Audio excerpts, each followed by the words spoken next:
আসসালামু আলাইকুম রহমতুল্লাহি বরকাতু। সম্মানিত বন্ধুরা, কেমন আছেন সবাই? আশা করি আপনারা সবাই ভালো আছেন। তো আমিও ভালো আছি।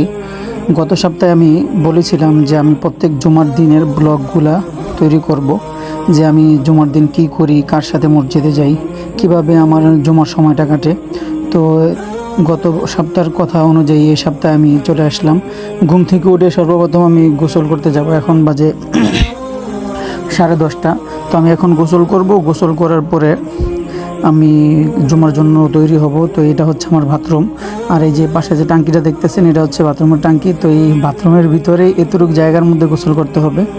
এই হলো আমার গোসলখানা, এখানে গোসল করি, এখানেই অজু এসেঞ্জা সব কিছু এখানেই। তো এখন গোসলের পরে বাঙালির তো গামছা ছাড়া চলে না। তো এখন আমি আমার যে পানির ট্যাঙ্কি এটার নিচে একটা রশি টানাইছি যেন গামছা শুকাইতে দিতে পারি। আর এই হলো আমার গরিবের BMW, এটা দিয়ে আমি যে কোনো জায়গায় যাইতে পারি BMW দিয়ে। গরিবের BMWটা অনেক সুন্দর মাশাআল্লাহ।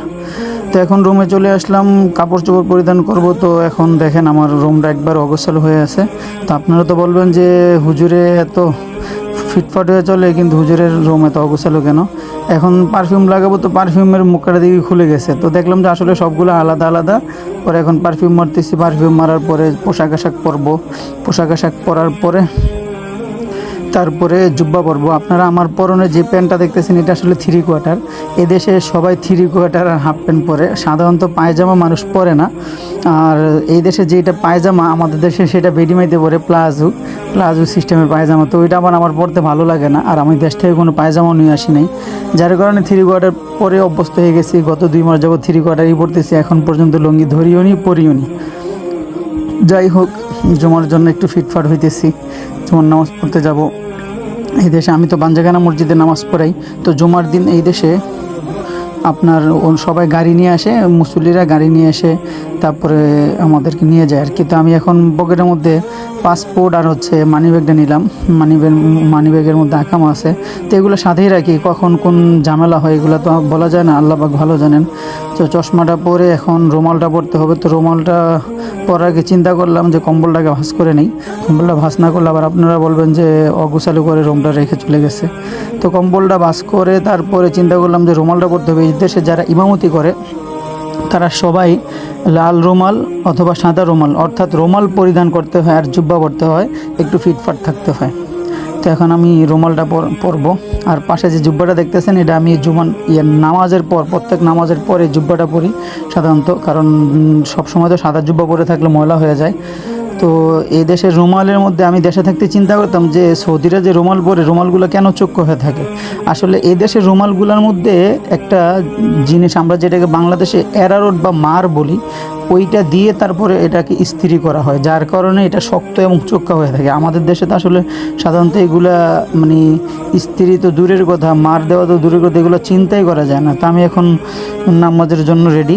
আমার জন্য ওই গত সপ্তাহে যে মুরব্বী আসছিল উনি আসবে বলছে আমারে, যে আমি তোমার এসে নিয়ে যাবো। দেখেন আমার মসজিদ আর আমার রুম আর হচ্ছে যে আমার কফিলের বাড়ি কতটুক দূরে। এই হলো আমার মসজিদ, রুম, আর এই বিল্ডিংটা হলো আমার কফিল আবার মুদির মসজিদের মুতাওয়াল্লি। তো এতটুকু দূরের মধ্যে মুরব্বী চলে আসছে, আয়সা বলতেছে এখন থেকে আর তুমি অন্য গাড়িতে যাওয়ার দরকার নেই, তা আমি তোমার প্রত্যেক সপ্তাহে নিয়ে যাবো আর প্রত্যেক সপ্তাহে আমি তোমার খাওয়াবো। তা আমি তো বলছি আলহামদুলিল্লাহ মাশাআল্লাহ, আর কোনো সমস্যা নাই।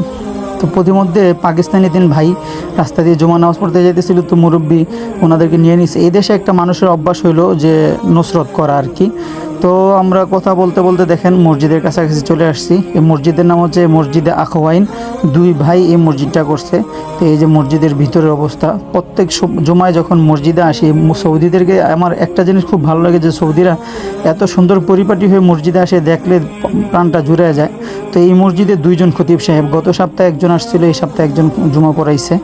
তো এই সপ্তাহে জুমার নামাজ পড়ানোর ক্ষেত্রে উনি অনেক বড় লম্বা কেরাত পড়ছে, সৌদিরা একটু বিরক্ত হয়েছে। যাই হোক, এখন উনি আমার আজকে গত সপ্তাহে এক হোটেলে নিয়ে গেছিলো খাবার কিনা দিতে, খেপসা খাওয়াইতে আর কি।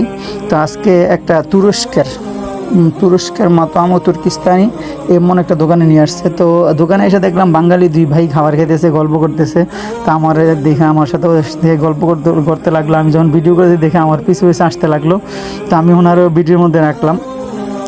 এর মধ্যে এখন আমাদের যাওয়ার পালা। তো এই যে দেখেন মাতোয়ামু তুর্কিস্তানের দোকান এটা। এই দোকানে আমার এই সপ্তাহে আমাকে মুরব্বী এই দোকান থেকে খাবার কিনে দিছে। তো এখন আমি রুমে চলে আসছি। এই যে দেখেন খেপসা, এই যে পুরো একটা মুরগি আর হচ্ছে খেপসা। এখানে যেই পরিমাণ খাবার দুইজন খাইতে পারবে। তো ভিডিওটি ভালো লাগলে চ্যানেলটি সাবস্ক্রাইব করে দিবেন, ফেসবুক থেকে দেখলে পেজটি ফলো করে দিয়ে পাশে থাকবেন। পরবর্তী ব্লগে দেখা হবে ইনশাআল্লাহ।